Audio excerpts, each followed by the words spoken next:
Okay, this is an unboxing video to show you exactly what's in the box of the Lehoo Castle electronic shooting target. It's for Nerf guns, but it'll work with anything. It's just targets to hit. Just sealed by tape there. Packaging itself, that's nice enough if you're thinking of giving it as a gift. And then inside everything's wrapped. Ooh.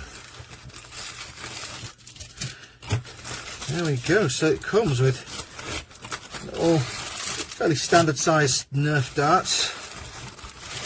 Here's the actual item itself. So it does come with one little gun.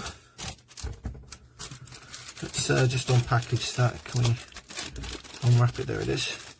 It does come with one little gun to actually play with if you don't have anything, if you don't have a Nerf gun. So it's not just the target, it's also the little gun as well. Let's see, how does it fire? Pull that back. Okay, I don't think it's necessarily going to be the most powerful of Nerf guns you've ever seen, and it's a little oily or something on the bottom. I'm going to need a tissue after that. That's a bit weird. You might want to clean it up before you use it. But that is what's in the pack. A 10 centimeter long gun, 20 bullets, 2 of these little ammo belt kind of things, and a target itself, which is around about just under 30 centimeters long. Okay, that's what's inside the pack. I'll let you know in the review what it's like.